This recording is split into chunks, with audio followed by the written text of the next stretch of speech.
early in the year, the article Thinking Outside the Box, it taught us to lead a carefree and contented life, we need to think and act differently. Be open-minded to what is opposite to our usual tendencies and urges, opposite to our initial inclinations. For example, like allowing others to be right and willing to be wrong, allowing others to be great and willing to be small, allowing others to have and willing to go without, and allowing others to be happy while willingly suffer in their place. Taking these different approaches can actually lead us to be becoming contented and more carefree. In the same vein, the article, A Step Back is a Step Forward. Most people nowadays, there seem to be like a urgency, like there's something to be gained by rushing and pushing ahead of one another. But if we actually do the opposite, actually take a step to others and turn another direction, we might just discover a different world, one that's actually easier and more carefree, and a step forward. In last week's class on austerities, we once again were challenged to do the opposite, to turn away, not to turn away from adversities, not to shy away from sufferings, as they are actually sources of strength that makes us stronger. And they are hidden opportunities to discover Dharma joy. In tonight's article, we will see how two eminent masters, by fully immersing themselves in austerities, gained true learning from austerities, elevated their strength, elevated their faith, and attained enlightenment.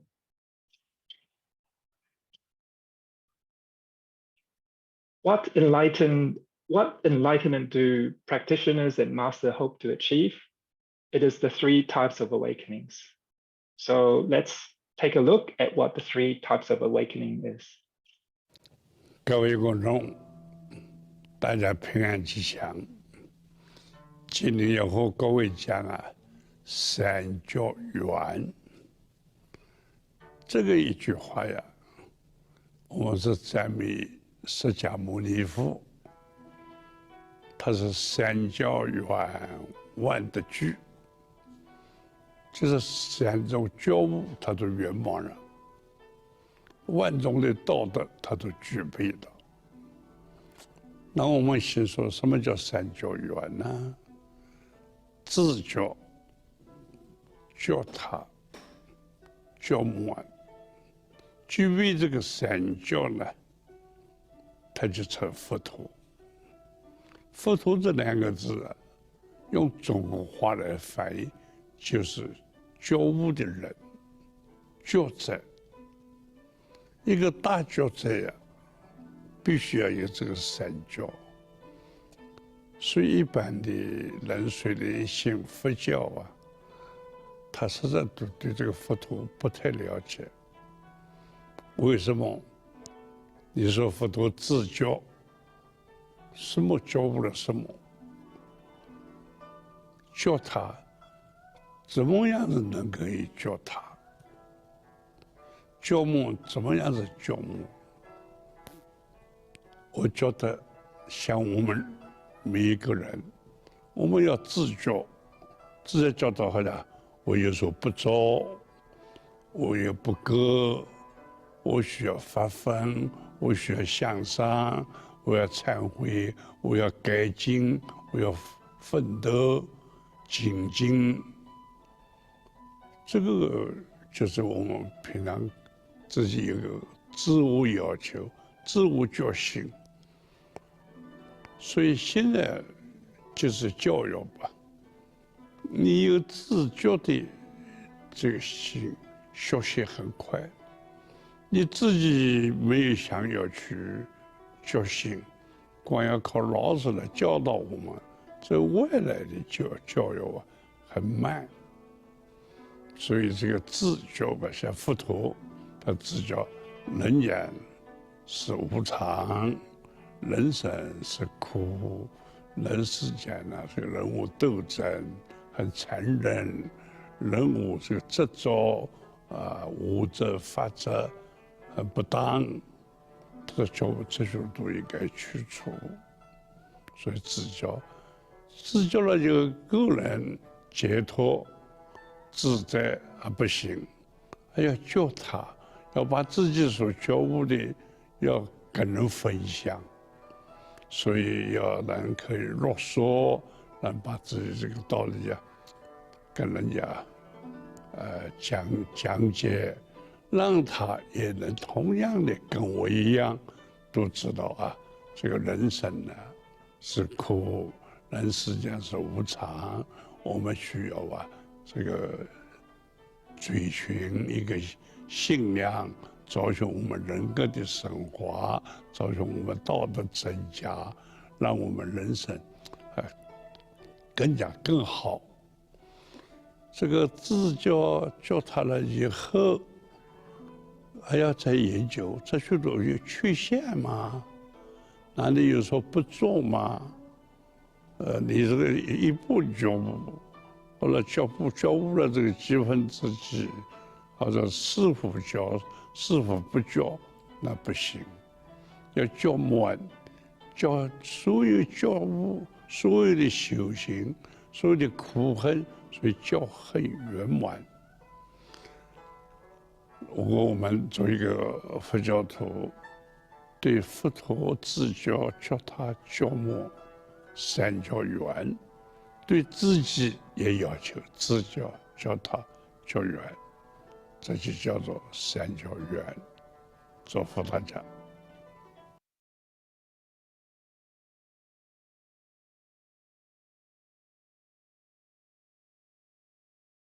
As the Venerable Master explains it, a person that has attained great enlightenment need to be complete in the three types of enlightenment. That is self-enlightenment, enlightenment of others, and perfect enlightenment. Now, the start of self-enlightenment begins with the awareness that we have areas that we are lacking, that we do have room for improvement and growth. Then, with a mindset that seeks awakening, a mindset that has self-expectation, we'll start to try forward and go harder. And we will learn a lot faster, as there's no reliance on others to get us going. During the process of self-enlightenment, we shouldn't solely focus on ourselves either. We ought to share and help others realize what we've realized, bring them the same joy as we have experienced. Help our families, our friends, our communities to attain their excellence and help them enhance their moral stature. This is the enlightenment of others.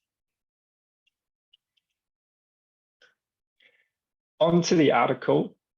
Could I please get someone to read this page, please? Yeah, I'll read that. Thank you, Erwin. Eminent masters are born from austerities. A lay Buddhist is known as a devotee, for they are considered as ideal Buddhists if they are devoted to the faith, practice wholesome deeds, and form good affinities. On the other hand, Buddhist monastics are known as practitioners. A practitioner needs to fulfill the practices of austerities as a way to perfect the three types of awakening and fulfill all virtues. If austerities are not fulfilled, enlightenment is not easily attained. Since ancient times, nearly all eminent masters have practiced austerities for at least 8 to 10 years. They often struggled with hunger, labor, adversities, and grievances, but emerged successful through these hardships. Aside from austerities, they also practice loving kindness and compassion through serving the community and relieving others from suffering and calamities. Without great aspiration, they cannot give others affinity or joy. Without benefiting others, it means the depth of their cultivation cannot grow. Furthermore, practitioners must also have great patience. Even in the face of adversity, bullying, suppression, injustice, or grievance, they must embrace it all willingly. Therefore, a practitioner's fortitude and prajna wisdom should be higher than others. They must perceive worldly phenomena with awareness and clarity, and be able to pick up and let go at ease. Moreover, they should not be calculative or competitive about their advantages or disadvantages. Their only concern should be about morality and righteousness. Only practitioners with such a level of spiritual practice can become role models for others and be remembered and praised as eminent masters. Okay. Thank you, Erwin, very much for reading that.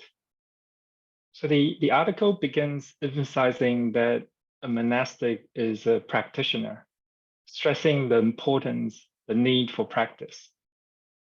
A practitioner seeks to attain the 3 types of awakening that we've just went over, and this would be difficult to attain without the practices of austerities.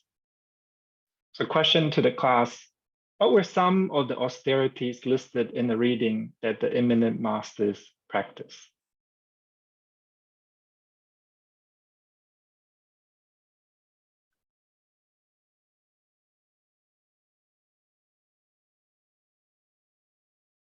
Somebody?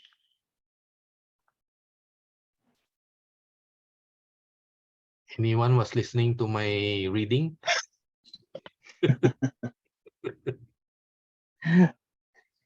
It's listed as hunger, labor, adversities, grievances. Thank you, Och. Yeah, that's right. So yeah, they could also be, it could also be the cold, it could be the heat, could be many things. And they practice it for at least 8 to 10 years. And if we really think about it, it really have to be that long, right? Because one really has to be immersed in that hardship over a period of time to gain the needed experience. Being fully immersed, they can learn through, real practice, learning things that you learn things that you can't learn or understand through books and talks. You have to actually practice it yourself. So real practice is what leads to true learning and enlightenment. So another question to the class, aside from the practices of austerities, what does a practitioner also have to practice?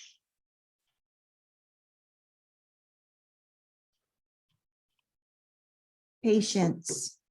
Yeah, patience is one. What's the other one?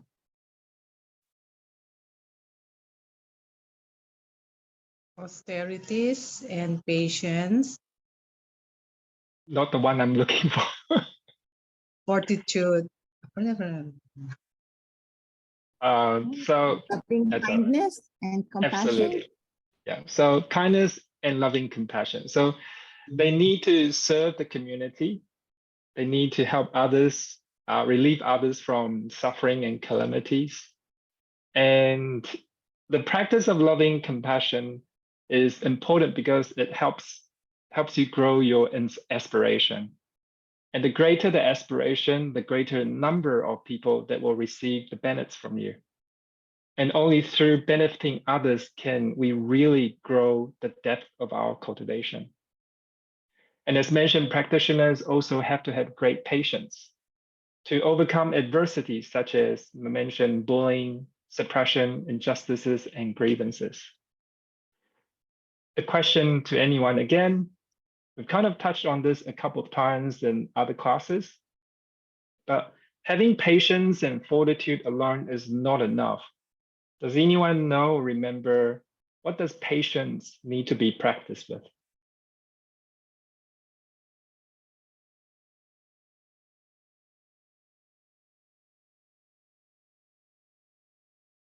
Should they also have this prajna wisdom to go with Yep. fortitude?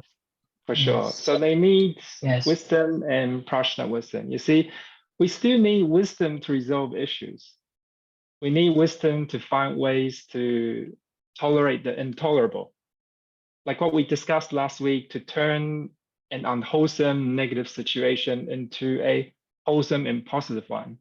And so we absolutely need wisdom. We learned last week, patience is not to just blindly endure for no reason. Before we move on, does anyone have any questions or want to add anything or have any comments? Okay, that's all right. You can think about it. So on the topic of eminent masters that born from austerities, we are beginning to get a clear picture of why this is the case. Through times of austerity, in the midst of that true immersion and cultivation, one's aspiration, one's compassion, patience, and wisdom will grow. For the masters that we will discuss next, it is what that led to their enlightenment. So the list of some of the character traits that was just mentioned of eminent masters, they have loving kindness and compassion, great aspirations, great patience and fortitude that is based on prajna wisdom. They have awareness and clarity, are able to pick things up and know when to let it go, are neither calculative or competitive, as their only concern is morality and righteousness. They also show great equanimity, and they are in search for awakening. So now I would like to invite Super Oj to help read the story of Chan Master Fa Yuan. Oj, could you please? Okay.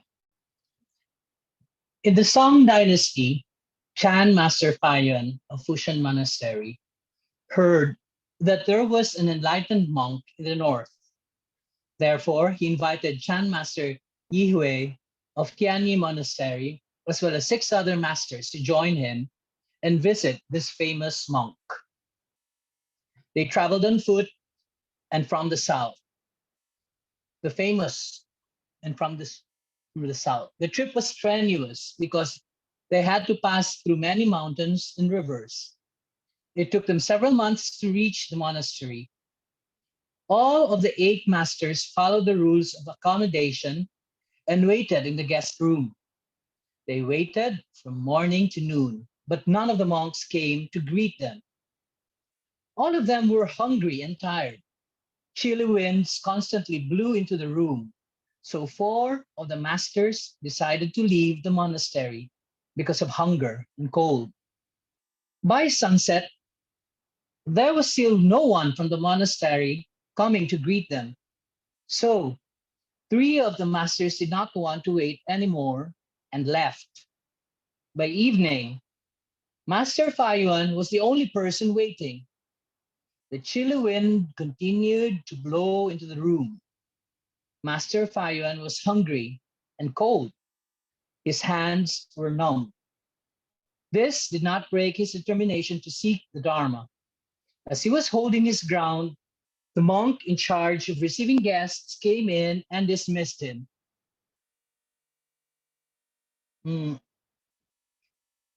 Hey, why are you still sitting here? Leave now. Chan Master Fa Yuan was sitting still and sincerely expressing the desire to study the Dharma. Surprisingly, the monk did not listen to him and kept trying to dismiss him in every possible way. You should have already left. Knowing that nobody has been paying attention to you, why are you still here? And trying to explain the purpose of your visit. Chan Master Fa Yuan was not at all deterred by the harsh words of the monk in charge of receiving guests and his intimidating actions, and remained sitting calmly. Noticing that he was unwilling to move, the monk went inside to get a bucket of water, then returned and splashed the water over his head. Chan Master Fa Yuan was soaking wet, and the chilly wind froze the water on him. The chill went into his bones, but Master Fa Yuan remained sitting straight and motionless. He slowly spoke. Great virtuous one, I traveled thousands of miles to come here for the Dharma. How can a bucket of water get rid of me? Chan Master Faiyuan, whose enthusiasm for pursuing the Dharma was not deterred by all sorts of difficulty, scolding, and insult, was finally accepted to stay at the temple as he had hoped. However, Master Faiyuan's life was more difficult after being allowed to stay in this monastery. All manners of suffering was amassed there. Chan Master Faiyuan was asked to cook for hundreds of people. He could not bear to see everyone endure such a hard life. Therefore, one day, he added some oil to the cooking pot and made salt porridge for everyone. Everyone enjoyed the porridge and even called it 5-flavor porridge. As soon as the master in charge knew about this, he summoned Master Faiyuan to scold him. He asked, Faiyuan, how could you make porridge with the temple's oil? You know how to do everyone a favor, don't you? You must pay. Pay the temple back for its oil. Master Faiyuan responded with his palms pressed together. But I don't have money to pay. Don't have money to pay. Pay with your robe, quilt, and bedroll. Master Faiyuan not only paid with all of his belongings, but was also evicted. Now he had nothing. Nevertheless, Master Faiyuan's initial aspiration was not defeated. He meditated at the entrance of the temple with a calm mind, enduring heavy rain and gusty winds, all while waiting for an opportunity to enter the temple again for the Dharma. Half a month later, the abbot noticed a person sitting at the entrance alone. The abbot approached the person and realized it was Master Faiyuan, who had been evicted for adding oil to the porridge. He then walked over and scolded him. Why are you still here? How long have you been sitting? Master answered respectfully, half a month. The abbot immediately falsely accused him. What? You lived here half a month for free. I need to collect rent from you. Pay me the rent. At that moment, Master Faiyuan did not have anything. So how could he pay rent? He could only chant sutras to pay for his debt. Although enduring all kinds of suffering, he never gave up his vow to practice the Dharma.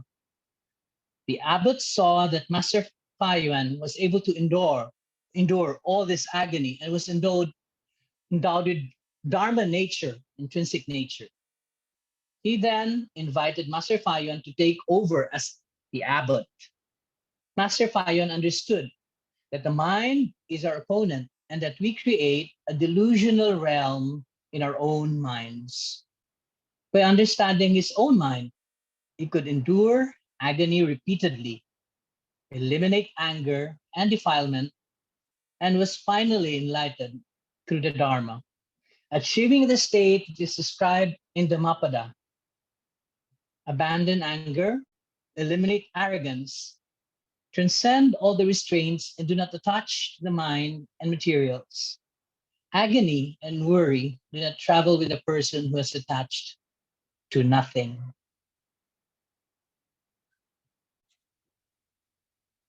Thank you, Oj, very much for that reading. It was very lively. Hope everyone enjoyed it. So Master Faiyuan really showed us many of the character traits of an eminent master. He traveled months on foot to reach the monastery, and he was refused to leave even after being scolded and told to go away. This showed his great determination and aspiration in seeking the Dharma. He also invited others in search for the Dharma, hoping that it would benefit them as well. He cooked congee for the devotees that were living a harsh life. Master Faiyuan showed us his great kindness and loving compassion. He was mistreated numerous times by the people at the monastery, needing to pay for the cooking oil, being evicted and forced to live out in the heavy rain and heavy winds, and he was falsely accused. Master Faiyuan showed great patience and fortitude, as well as awareness and equanimity. For me, what stood out the most was Master Faiyuan's determination in seeking the Dharma. It was unwavering even after he was repeatedly denied, rejected, and mistreated. So now looking at what the abbot of the monastery and others, what do you think they were actually doing? Why were they treating Master Fa Yuen that way? Being so mean to him. What do you think the abbot and other people were actually doing?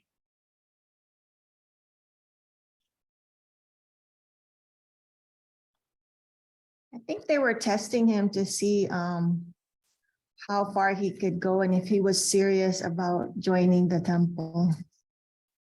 Yeah, definitely. So testing his determination in seeking the Dharma. I heard another venerable talk about his time in Buddhist college. The teacher would be nice to some of the pupils, using nice words, kind words, be very patient with them. And in another group, the teacher would be just very stringent and use harsh words and give them a lot of pressure and just treating them very badly. And he said in reality, what was happening is those people that were getting treated harshly with bad words are the ones with great determination. They're not going to give up despite whatever the teacher was throwing at them. Whereas the ones that you have to be really nice and kind and use gentle words, you have to kind of tiptoe around them, are the ones that are probably more likely to break. So that was quite interesting to hear. The second thing that I think is what is special about Master Fa Yuen is his great patience and equanimity. Always calm, unbothered, and unmoved. Does anyone recall, according to the reading, how was Master Fa Yuen able to endure all sorts of agony and suffering and remain so calm and unmoved?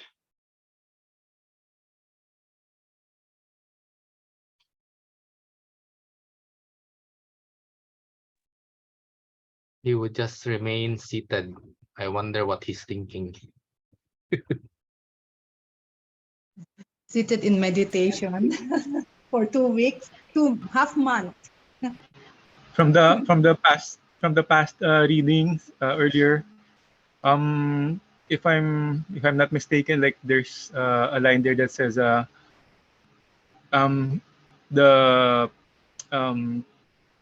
that a righteous person's only concern is righteousness or something like that, or and I don't know, but it seems like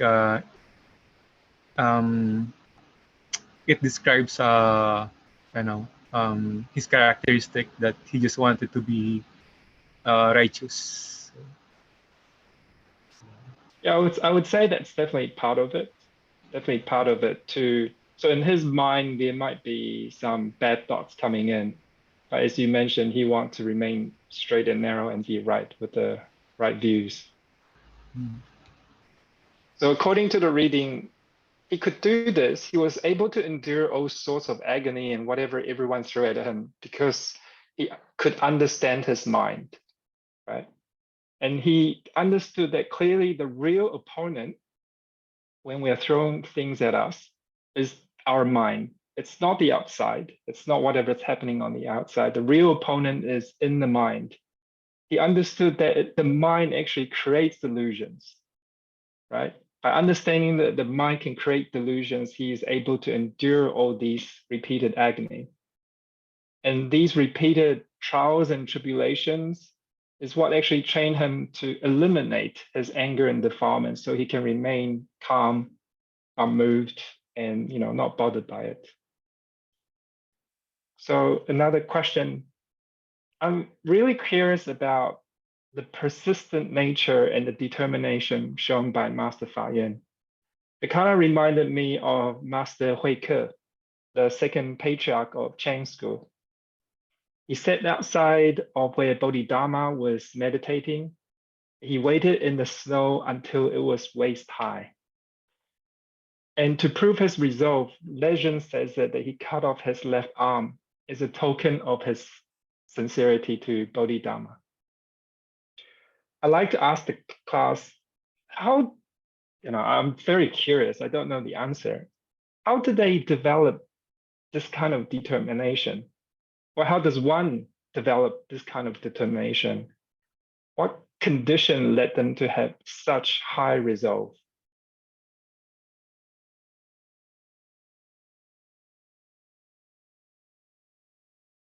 Maybe Master Yohui can answer.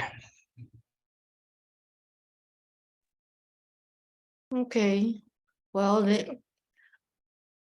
in Chinese, we say 求法若渴. How to say that? I want to get Dharma, like very craving for Dharma, like that.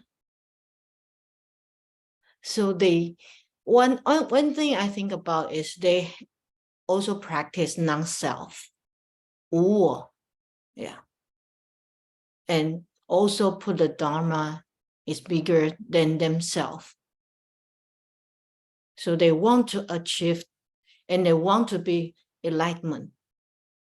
So they can take anything. And also it's a test. It's like Master Xing go to the ceremony of the 受戒 to take the precept, right? Yeah. And then the elder monastic just beat on him, right? The first one and beat on him. The second one asked the same question, still beat on him, but he didn't leave. And then the third one, you just beat me, whatever you want. Yeah, because he want to take the precept. So he want to receive the Dharma. Yeah. Thank you.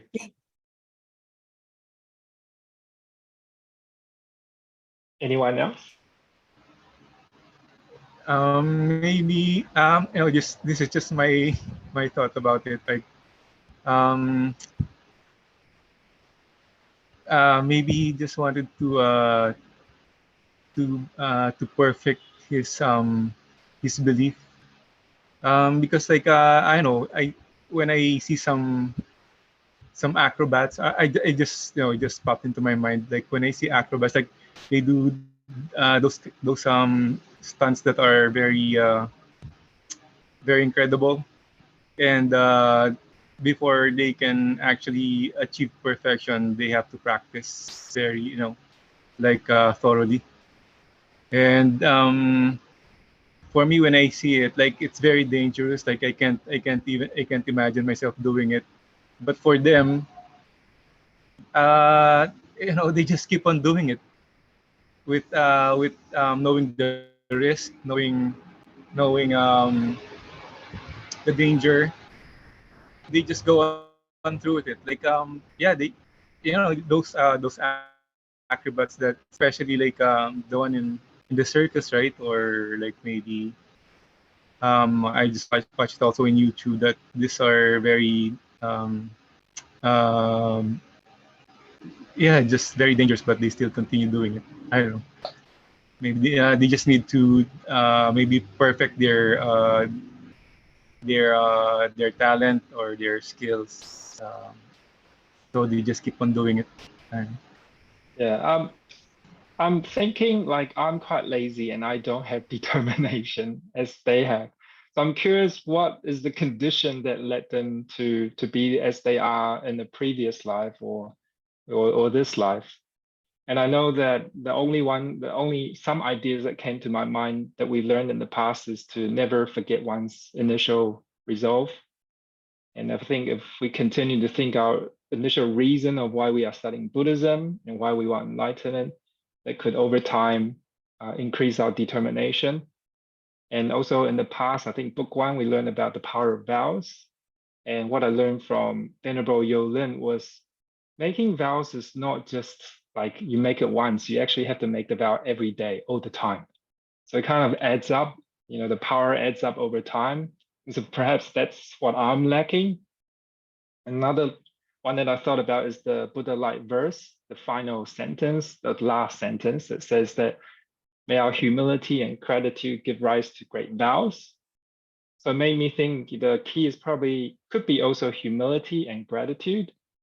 So I know myself, humility to me is like there are people that I want to help, but I know that I don't have the strength and power to do so. So kind of that self-lacking, I'm not good enough, that drives me to try harder. And gratitude for those that practice gratitude. I feel like I receive so much more than I give, and it's kind of unfair. So that potentially could also give rise to great vows, and that, I don't know, could be the reason why could lead to my future life having greater determination. So it's a couple of things on my mind. So back to the topic of being born from austerities. Master Fa Yuen was really tested on his determination, and these challenges really trained him on his patience and fortitude. So we really ought to start seeing austerity and discomfort in a different light, as we discussed last week. If we can turn something if we can turn it into something positive, then they become like supplements that make us stronger. They are like sandpaper. By sanding and polishing our minds, our Buddha within can be revealed. Okay, so I'd like to invite Marlene to tell the story of Jetsun Milarepa. Jetsun Milarepa, Tibet, practiced the Dharma based on patience and diligence. Young Milarepa practiced incantation and evil rituals in Vajrayana. He did not use his talent to help others. After realizing his wrongdoing, he repented and traveled thousands of miles to learn the Dharma from Guru Marpa Latsawa.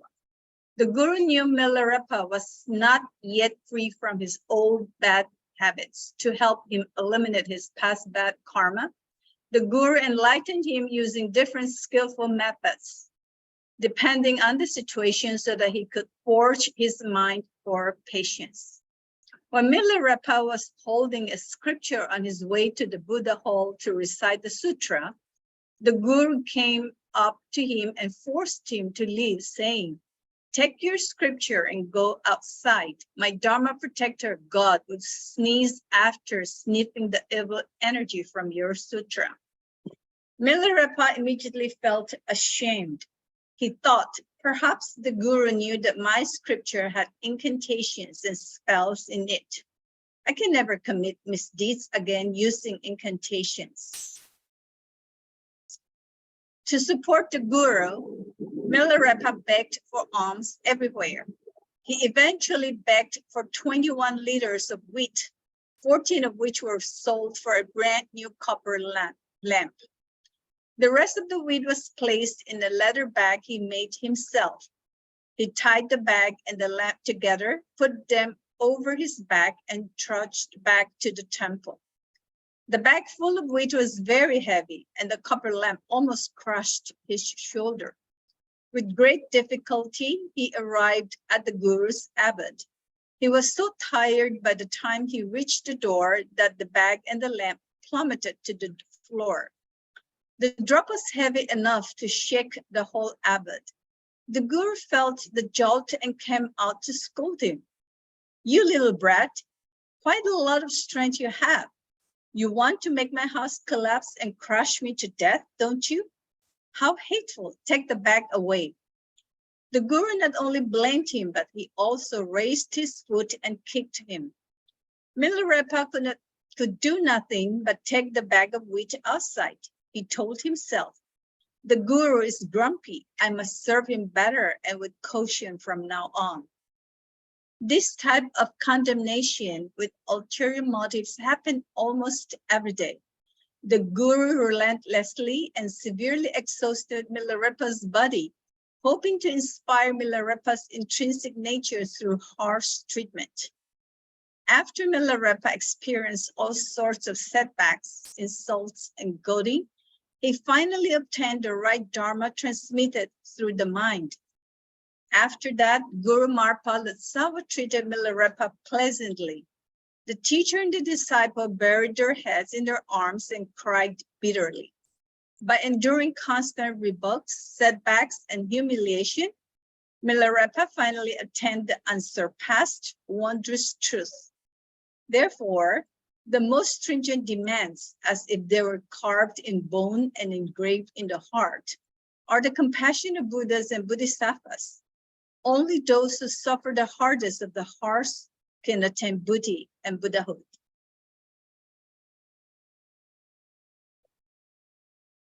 Well, thank you very, very much, Marlene, for reading that. Does anyone have anything to share after hearing that story? Any thoughts or comments?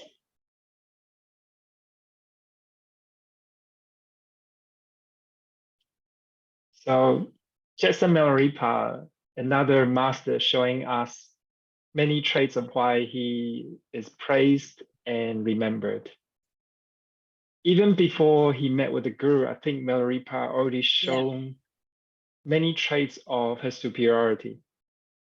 When people realize what they have done wrong, or what they've done is wrong, some turn a blind eye, some find excuses, some just stop doing it, which is good. But then there are those that wishes to right it wrong. Milarepa repented, but also took action to right his wrongs, showing us an even higher level of repentance. When Milarepa was with the guru, he was blamed, criticized, humiliated, rebuked, and scolded repeatedly, enduring heavy verbal abuse. He was kicked and did relentless and exhausting tasks, enduring heavy physical abuse. In all of this, he's showing us his great patience. But despite all the mistreatments by the guru, I don't think Milarepa ever blamed the guru and only thought to himself that he himself was not good enough. This is certainly a trait that I think we can all learn from. Often our initial reaction is to put the blame on others.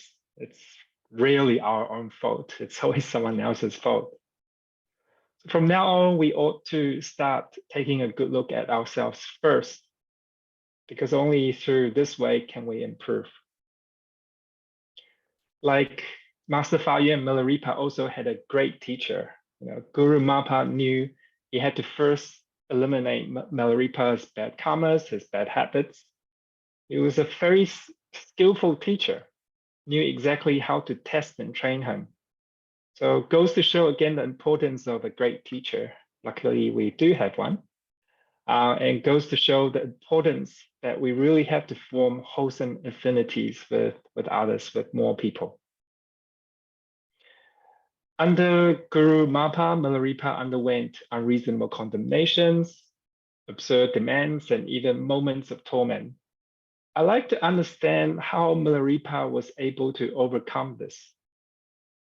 In last week's class with Venerable Man Guang, we said that the practice of austerity is to turn suffering into bliss, which of course requires training of our minds. So let me propose and ask the class, what training of the mind are you familiar with that you think will be useful if you were in Milarepa's position? I'll give you a minute to think about it.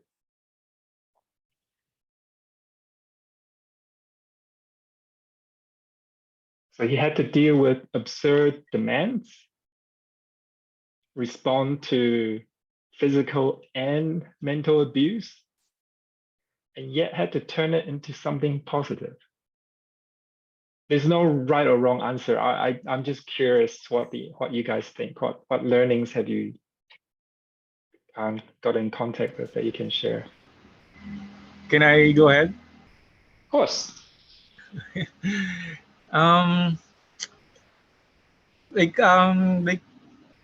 Through my experiences, if people, of course, like I also, I've done awful things also, like maybe like sometimes I'm grumpy and also maybe it's it's like things that happened to me in what do you call this, like suffering and all, like from other people, like some maltreatments or anything like that. I just think that this is very small from, you know, this is too small from what life has given me already. This is too small. It's not even worth pondering about. It's sometimes I think that it's pathetic if I keep on thinking about it, because like uh like like if an instance happened, um like maybe after a minute it's done, it's just my thinking that's keep on carrying it. But if I look outwards, like what life has to offer, like, you know, I just look at a different angle, like Yeah. um, look at things that are more positive, and it's not by force. It's just that um, sometimes it's not that easy, but you know, it happens that, you know, like if something bad happened, like I just think that like life is bigger than this. So I don't know, Yeah. just So I think I've noticed one is that you see the reality of the situation. So you clearly analyze what has happened and you can see it's not a big thing. And the second one I've noticed is that you must have practiced gratitude, because you can feel that the world has given you so much and it's just a tiny thing in the grand scheme of things. It's really not a big deal. So yeah, I think those things definitely will help, and we will touch on a bit later as well. Louisa, do you have anything to share how you manage mistreatments? I think Milarepa trained in the one of the 6 paramitas, and one is the patience. Because in order to achieve his aspiration, he needs tons of patience and to prove himself, and also maybe to erase the bad karma. Yeah, but we The mentioned that patience, we need one patience and wisdom as well. So what wisdom would you use to turn a negative into a positive? turning negative to positive, that's very important. Like what he is that, like when the master, the guru, was trying to do everything to harm him or to discourage him, he kept the right mindset, a very positive mindset. Unlike people nowadays, it's very hard to maintain the people. Even right now, the young people in school, right? The teachers will say a few things to them, and they are unhappy already. So yeah, it takes great minds talaga, and you have this big aspiration in order to overcome. So training the 3 acts of goodness, right? Good thoughts. They say it's easy to say, it's hard to do. Every time we have to remind ourselves, no. Sometimes something bad thoughts come up, and I said, "Oh, break, come back." Yeah. Equanimity. It's Sheila, not do you easy have any? to be Sorry. patient. Yeah. Sheila, do you have any tips for everyone? Anyone? I just think it's part of like character development. If you get scolded, just listen to what was you were scolded for, and then maybe analyze the situation and look at it as a way to improve, and make your skin a little thicker. So it's just part of life. It's gonna happen. Yeah. And then So don't attach to what happened. Just okay, it's part of it, and then move on, and then do what you have to do. yeah. So I think you touched on 2 things that I think I would try and answer. Which one is described in the reading, one which is to see these adversities and these mistreatments as teachings, as a method of becoming better.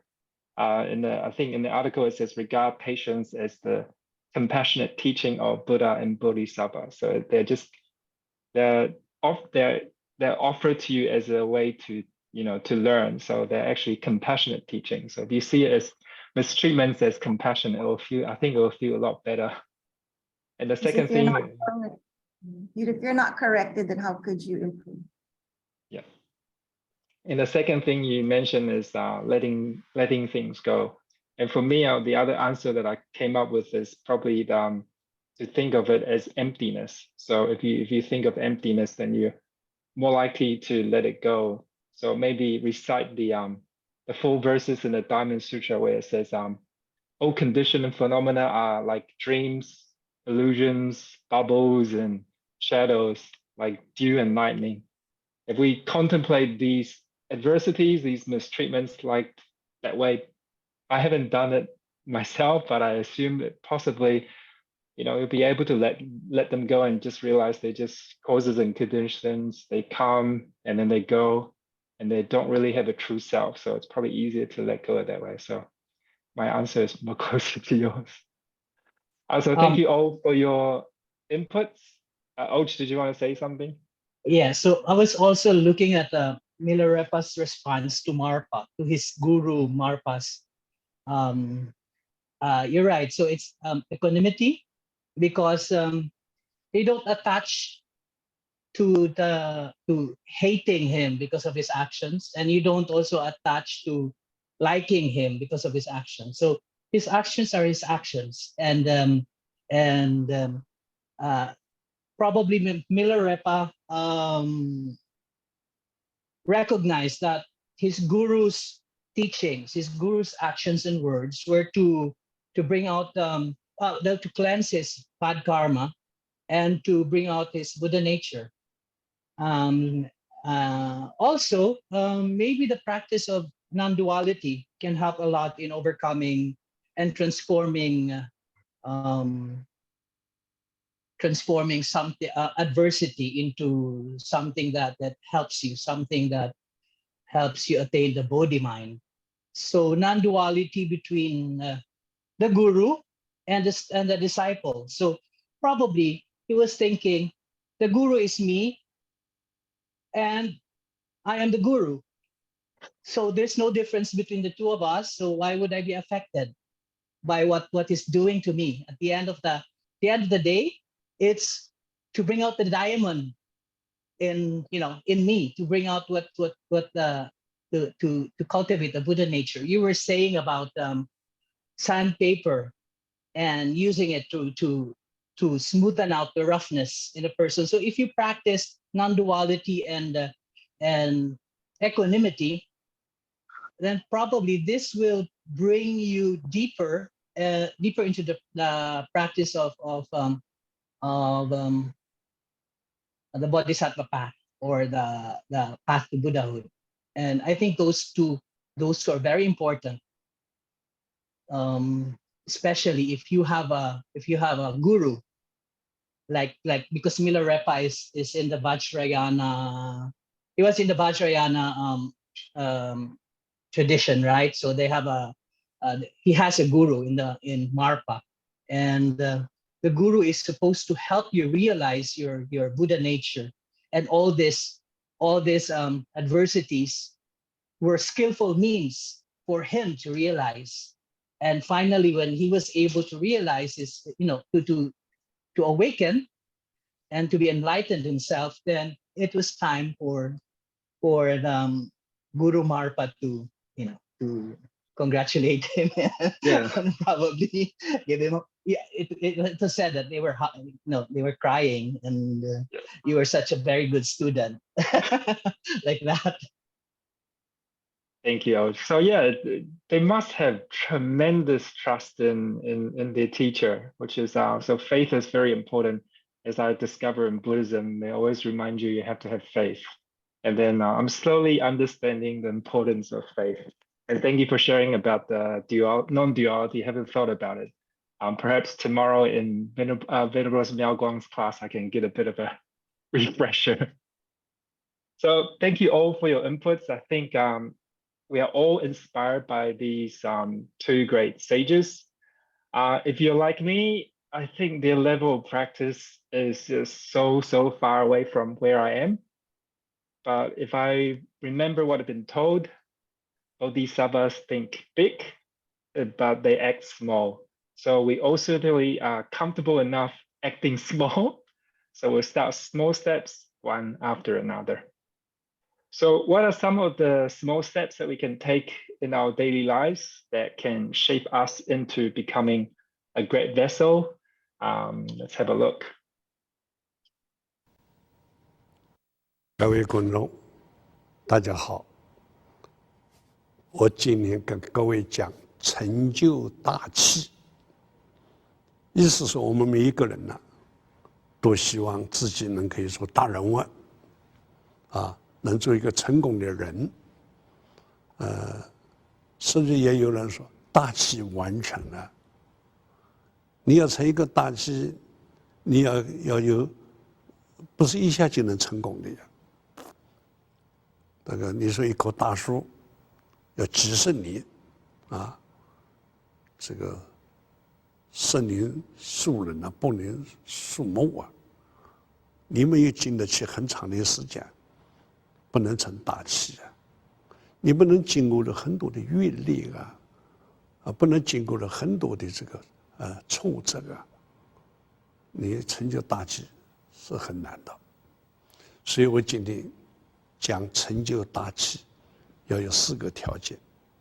第一个，经得起烦恼，就经得起麻烦了。读书很麻烦的，光这个考试就烦不胜烦了。做事也很麻烦的，失败了一次又一次。你经不起麻烦的，经不起别人的吵闹经不起别人的外境的干扰你常常就在那许多这个麻烦里面被压倒，被打败。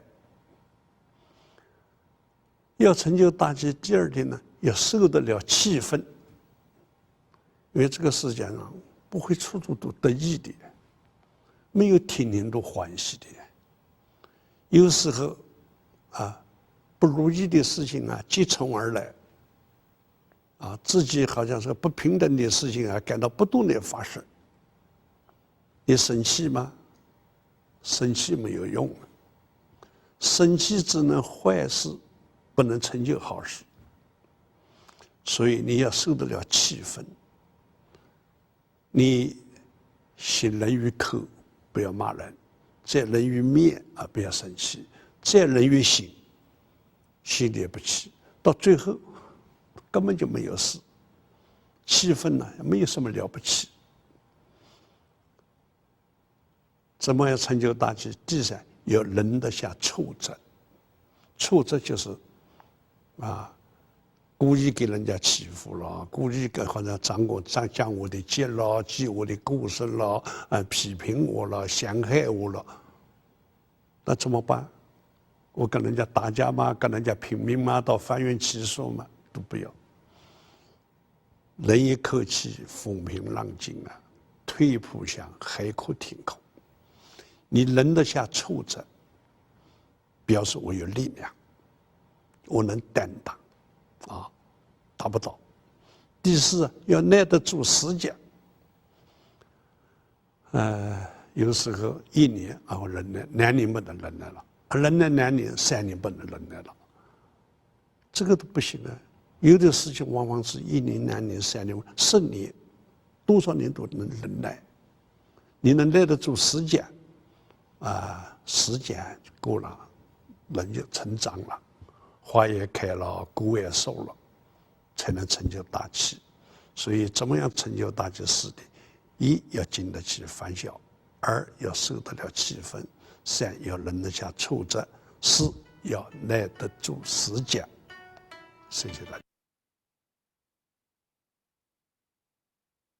So we should first have the right view, understand that becoming great, it will take time. Shaping into a great vessel cannot be completed in a short period of time. And this is because only with time can we gain sufficient experience. Only with time can we experience enough setbacks and defeats. So here's another another moment of thinking outside the box, that defeats and setbacks are actually a necessity in our journey of growth.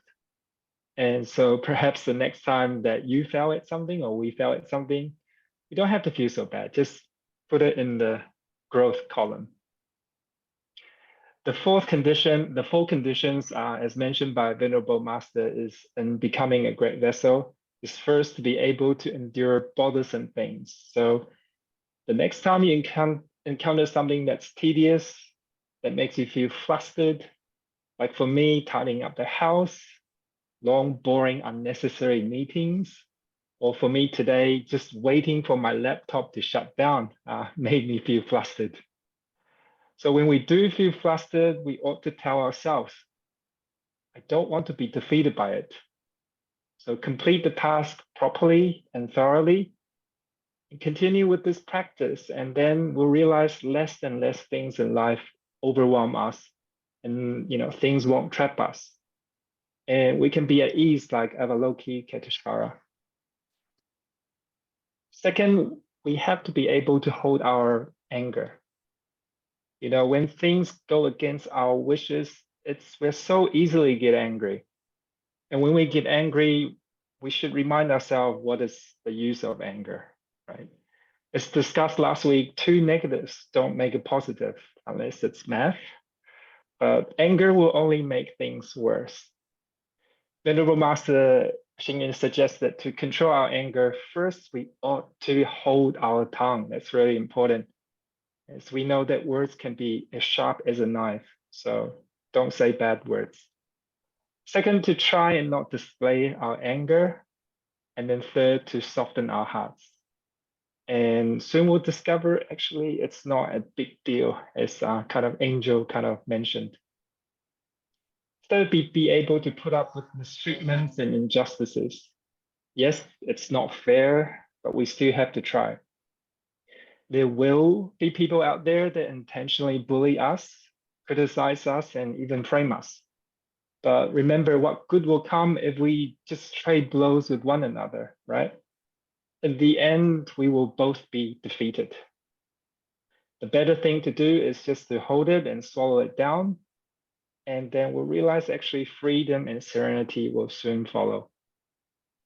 On a related note, one of the tricks that I learned is that if someone does intentionally abuse you, just think of them as Medicine Buddha, and thank Medicine Buddha for ridding you of your past unwholesome karmas. But of course, don't say it to their face.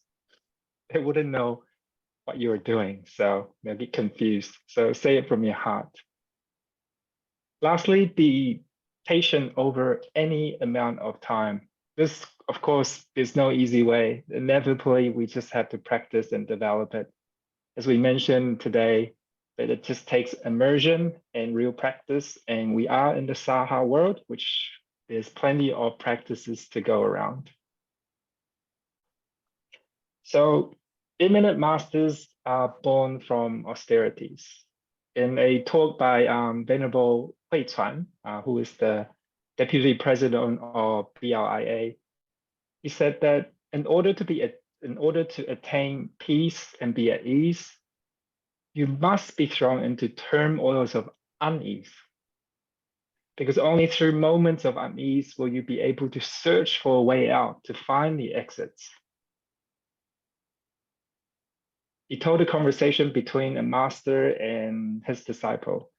The disciple asked the teacher, how do I find a place where it's not too hot and not too cold? The teacher replied, go to places that are way too hot and way too cold. Tonight, these 2 great sages join us in telling us their story and how they found their exits. And it was through the practices of austerities. By attaining enlightenment,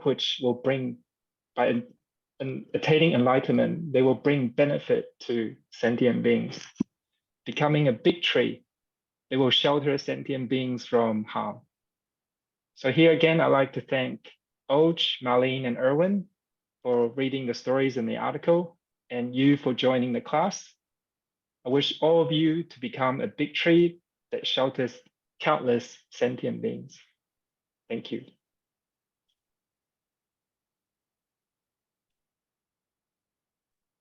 Thank you very much, Peter. As usual, I always like to listen to you lead the study group. And today's article made me realize why I'm not a master. Because I cannot keep a calm mind even with minor inconveniences.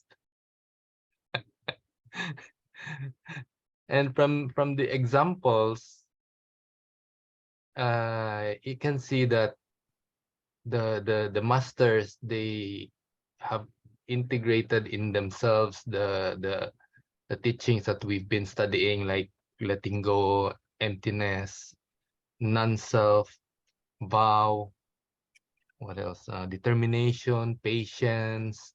So it's really in them. So they I think they don't even need to think about these things, right? For us, we have to, like what Luisa said earlier, we have to catch what's trying to come out of our mouth. But for them, they don't even need to think. And one thing I notice is for these masters, their gurus shouting is just like instruction. So the guru shouted them to do something and they just do it. And they're not thinking like, is he angry? Is he trying to insult me? Right? For most of us, how people talk to us, we have so many things running in our mind, trying to analyze what their intentions are. But from these masters, from these examples tonight, we can see that maybe whatever other people tell us to do, we just treat it as instructions. So just do it. Never mind thinking what their intentions are. Right? So maybe even if they're shouting, we can withstand it. Right? Anyone else have some questions or comments? Ideas on how we can become an eminent masters? Excuse me. I just want to share something. Just eating the fruit. I am so angry with the way they cut it. So I complained to my teacher, why they have to do this? Why da da da da da da da da da da? My teacher just told me, just shut up. You just accept the way it is. Just accept. And you have to think why it's been like that. So, okay, I was so mad, but I still have to take it and shut my mouth. So in the Buddhist college, the first thing we learn is not to argue. You just have to accept everything and no question. But a lot of time they ask your opinions. You have to give something. Even though maybe they are not accept your thought, but they still ask, but you still have to come up with something. It might get bullied, but you still have to be happy. You might get bullied by your opinions. So that's our education. Yeah, because stick and shout, 灵记 lineage. Yeah. So just under Lynchy lineage po? Yeah, we are. No, I mean the stick and shout. Stick and shout is lynchy. Yeah, stick and shout. 也是棒喝啊，棒喝哦 ，stick and shout。 Yeah. So there's Gongsan is under Lingji, so it's stick and shout, and you just have to accept that. And Another way to get rid of the anger, we just have to bow to the Buddha. And the second thing we learn is bow to the Buddha. Yeah. So ask for Buddha, give us wisdom. And also feel sorry for the what I cannot come and why because I don't have wisdom. So we have a lot to argue. Yeah. And then we have so many manners. Yeah, so bow to the Buddha.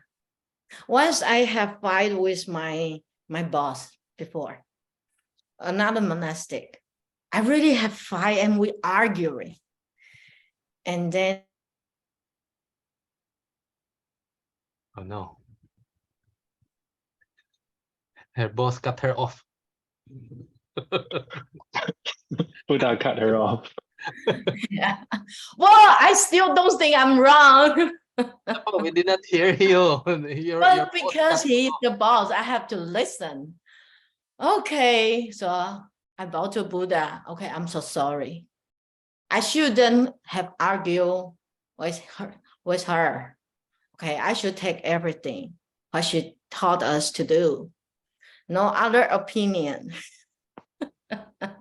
But the first bow is so difficult. I cannot even tell myself I can bow it.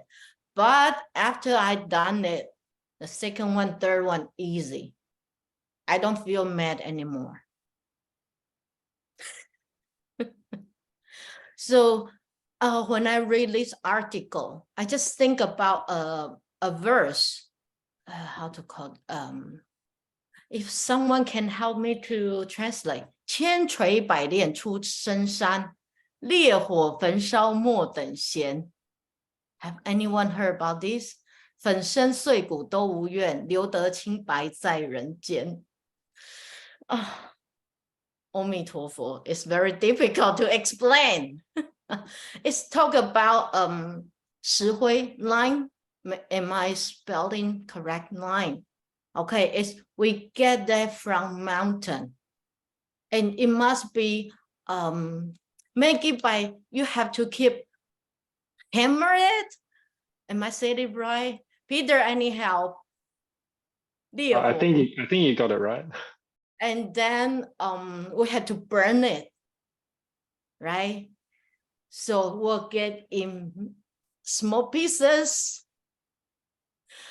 After all these really difficult process, so we can get a line.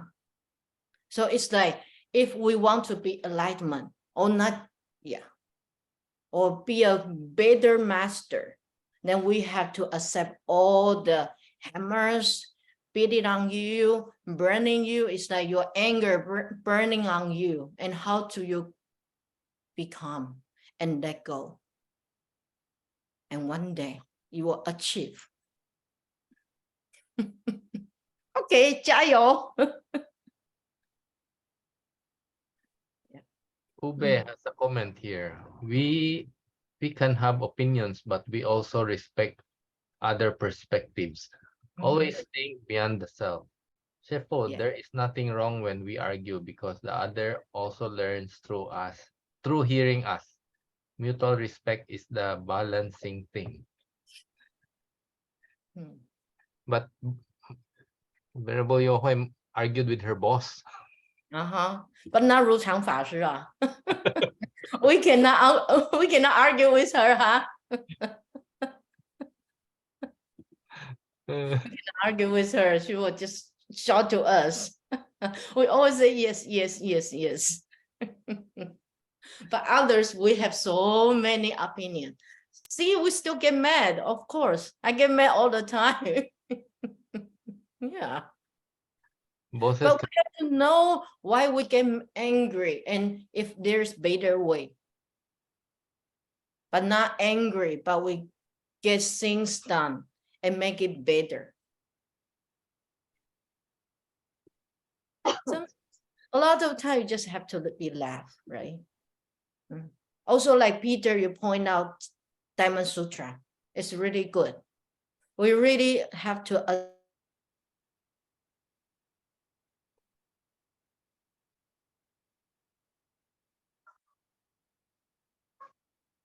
Master is talking about emptiness.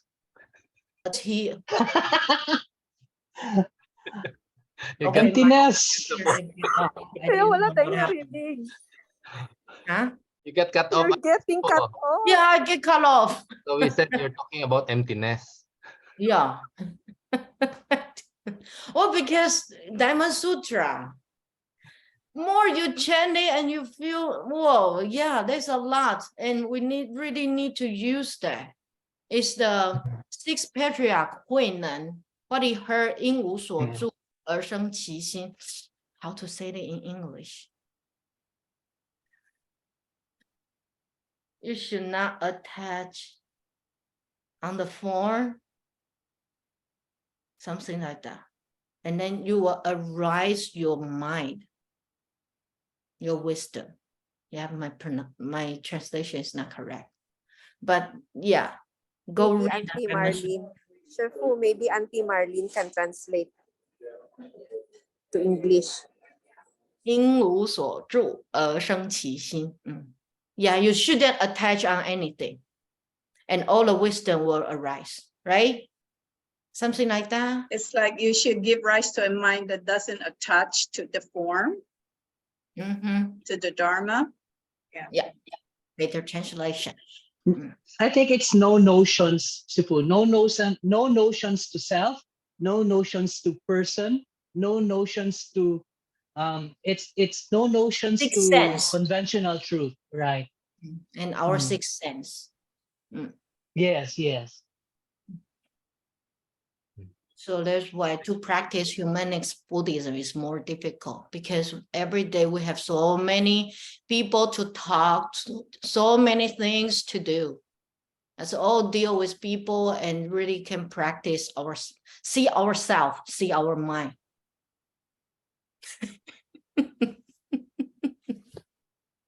Yeah. Okay. I talk too much. Anyone else want to share?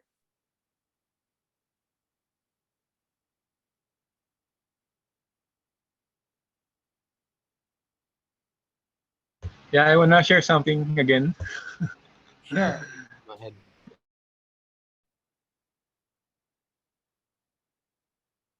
Oh, emptiness. Talking about anger, because I think many of us have a lot of encounters regarding attitude, anger. Sometimes since I'm new to Buddhism, or like when I see a Buddha's statue or images, I see him that he's somewhat relaxed, or he's somewhat calm, and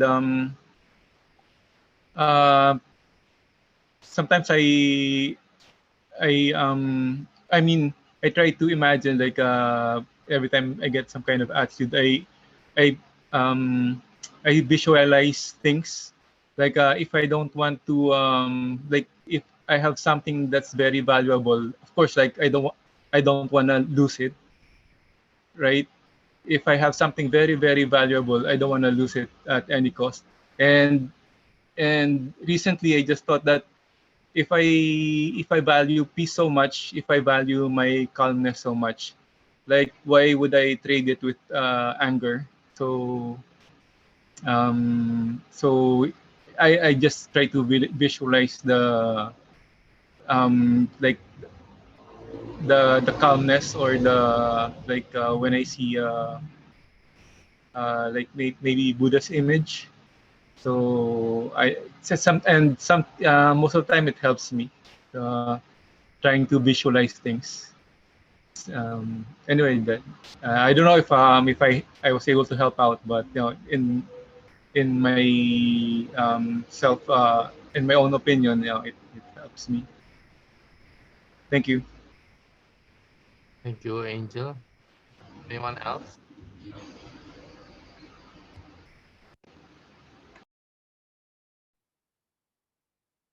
For me, maybe one thing I notice is I just need to be faster than my mind. You know, many times this mind is doing something, and then after that's the time we realize, oops, I shouldn't have done that.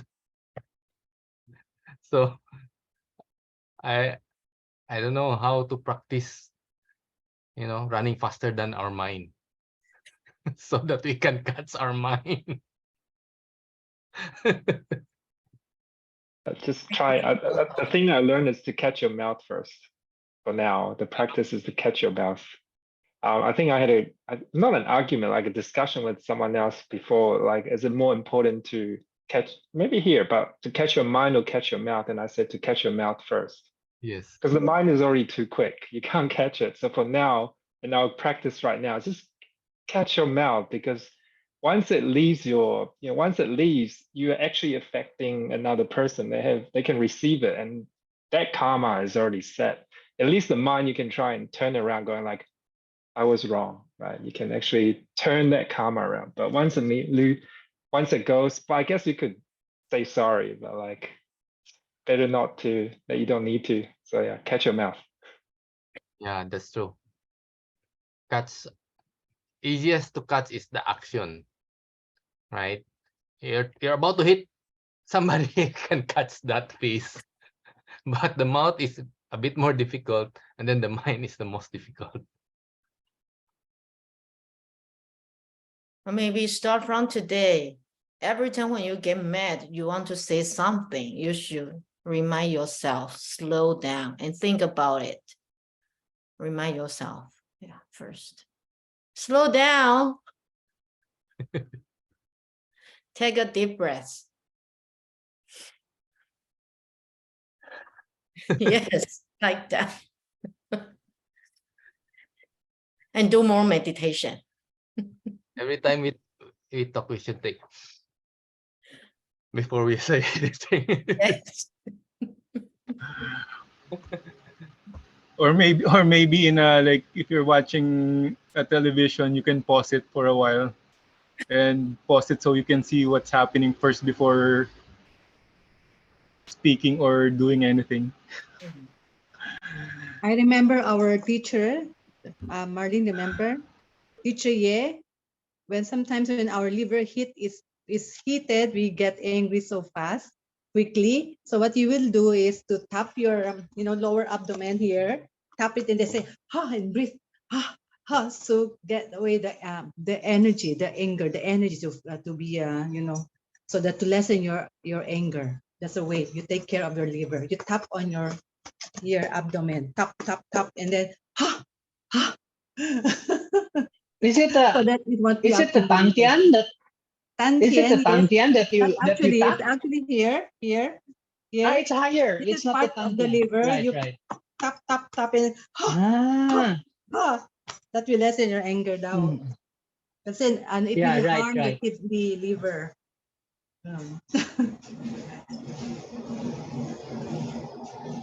Maybe if I do that more often, my tummy will get smaller also.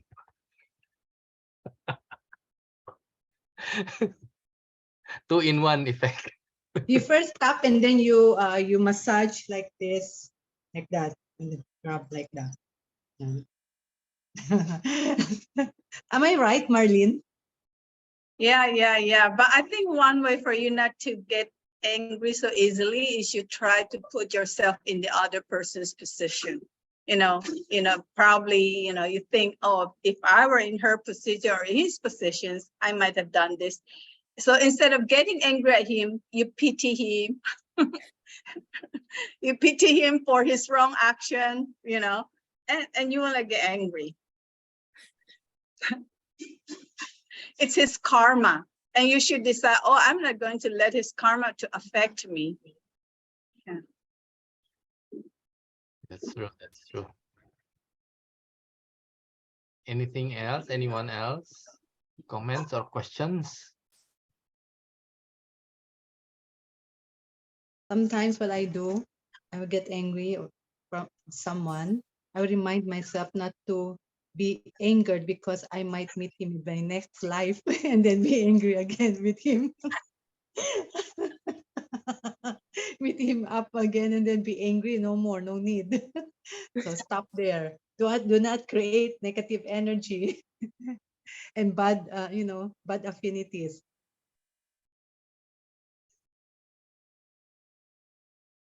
I wonder if my former staff got enlightened already. I always shout at them before.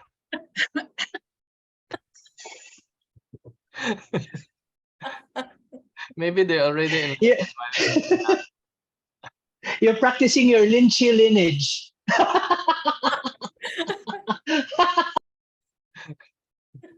You are a student of Master Xing the disciple. Unfortunately, they're the ones who got enlightened, not me.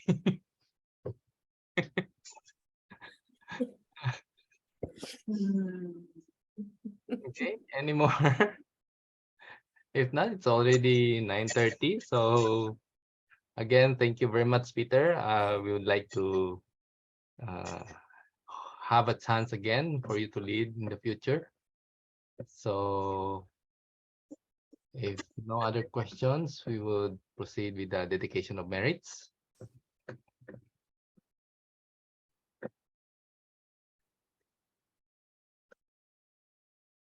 Okay, palms join.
Thank you. Let's take a photo. Turn on your video, please.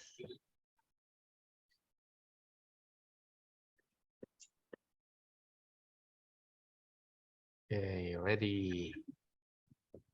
1, 2, 3. One more with the lotus flower. 1, 2, 3. Thank you very much. Thank you, Peter. Thank you, Sapo. Thank you, Thank everyone. you, Peter. Thank you. Thank you, Shifo. Thank you, Master. Peter. Thank you, 谢谢。 everyone. Tatsuya, Wan-an. Good Thank you. night. See you next. Thank Good you. night. Ube, I'll see Good you evening. next week, huh? I'm going to Manila. See you, Master. Yeah, See so you I'm next in funny. week. Manila Yeah, next Luisa, week. yeah, we'll see you next week. Okay, yay. It's out of Sir town. Fu, Sir Fu, Prayers. next week 我不在 Manila. Yeah. Okay. Well, then I'll see you next time. 苏萍师姐，吉祥 ，Hello. Where are you?